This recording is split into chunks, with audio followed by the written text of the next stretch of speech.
according to Section 5 of Evidence Act, mentioned that evidence is relevant if the evidence contained in the facts in issue and relevant facts. This section covers also the Section 8, which mentions that evidence is relevant if the evidence constituting motive, preparation, and conduct. Motive and intention are two different things.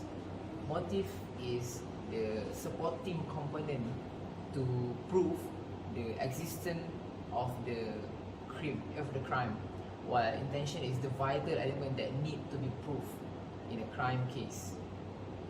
More explanation about motive can be found in the case such as Wong against PP and Lim Kong against PP. Next, preparation is the act of precedes the committing of the crime. It also refers to the act that construct to the completion of the crime. Refer to the case of PP Abu Bakar, where the act of buying a petrol is considered as the preparation of the crime. The court held that the petrol has been used to fill in the boat that is used to dispose the deceased body. Conduct also includes the statement that explain the act that has been done for the commission of the crime. Meanwhile, a mere statement cannot be considered as conduct unless it is accompanied by the acts that have connection or contribute to the facts of the case which is relevant. Moving on, I shall explain on the admissibility of evidence with regard to the motive and also bad character evidence which has been raised in the case of Wong against PP. This is an appeal case brought by the appellant which has been convicted for murdering his own daughter. In this case, the evidence in issue has been raised in two occasions. Firstly, when the wife has made a complaint to the orang tua and shall report it to the police if it occurs again. And next one is when on the night when the occurrence of the act, then the wife saw the appellant with the daughter after she heard that the daughter has shouted in pain. This occasion has made a motive against the appellant when the appellant is concerned and worried that the daughter will be questioned by the police regarding the appellant's action. The appellant's action has given rise to incestuous relationship between the appellants and the daughter, which resulted to the action of the appellant murdering his own daughter. In this case, the court has referred to the English and also Indian authorities and laid out the principles. If the evidence on motive exposes the bad character evidence, it is still relevant and admissible, even though in Section 54 Clause 1, it generally stated that evidence of the bad character is inadmissible unless supported by good character evidence. In this case, the federal court has dismissed the appeal and upheld the convictions of the appellant. This was an appeal case where the appellant in this case had been tried and charged for murder of a woman named Harnam Kaur. The deceased lived together with the appellant and her husband in a house for about 1 year. 9 months before the crime happened, the deceased had lodged a police report because the appellant had threatened to stab her.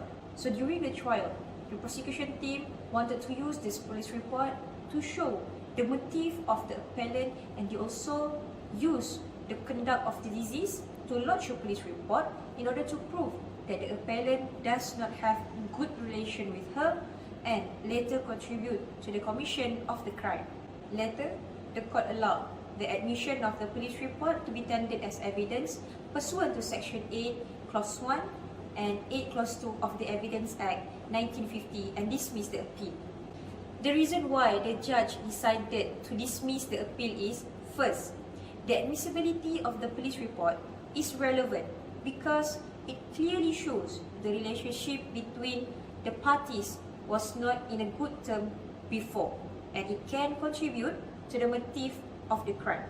Second, the admissibility of the conduct of the deceased to lodge the police report as an evidence is relevant because it is not a mere statement.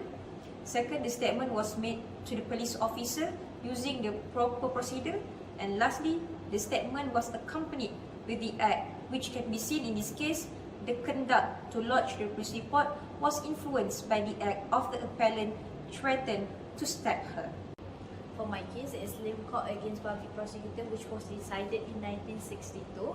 So the fact of this case is the appellant is to seek to have committed the offence of Section 367, briefly about extortion. The appellant has been alleged to write an extortion letter threatening the complainant to pay a ransom money for about $40,000. If not, he will kill her son.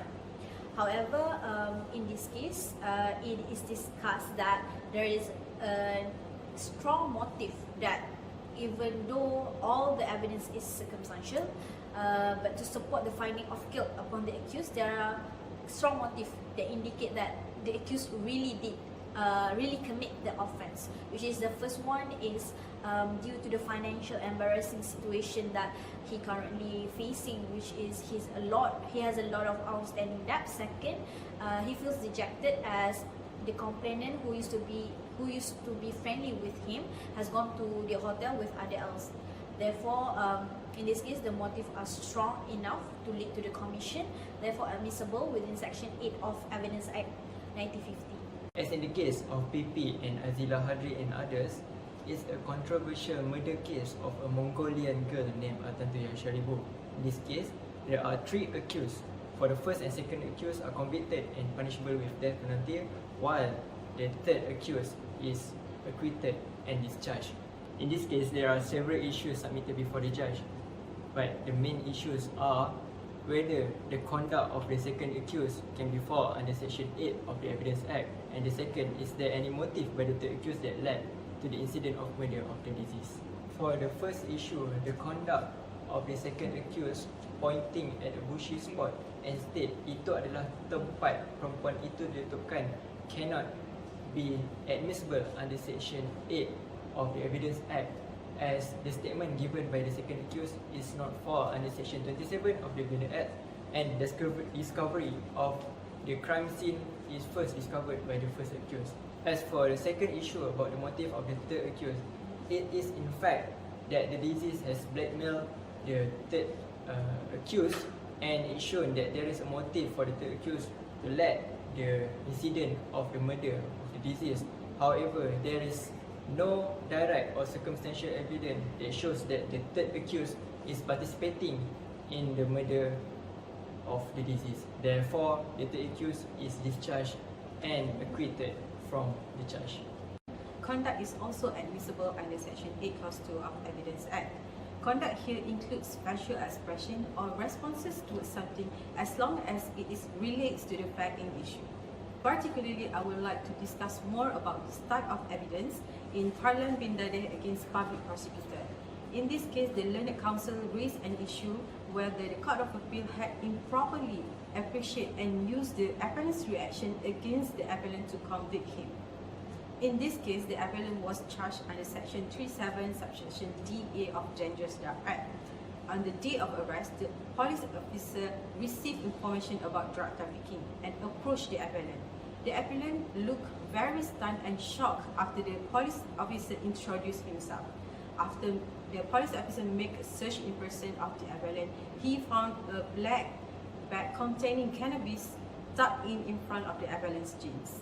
It was held that the appellant's reaction can be understandably inferred that he knew what he was carrying and admissible to be held against him under Section 8 of Evidence Act. The appellant is ought to give explanation under Section 9 of the Evidence Act, but he failed to do so either in the prosecution case and defense case. Therefore, it will put favor in the prosecution. Although the judge agrees that the reaction is too common, that any layman would react the same if they have been approached by the authority figure. However, it is corroborated with the evidence which the police officer found a black bag containing the cannabis tucked in front of the appellant's jeans. This strengthened the conviction against the appellant. To summarize, evidence constituting motive, preparation and conduct under Section 8 of Evidence Act, it cannot stand by itself. In order for this evidence to be admissible, it must be relevant to the facts in issues and have connections with other relevant facts. However, if the evidence is relevant, it does not mean necessarily to be admissible.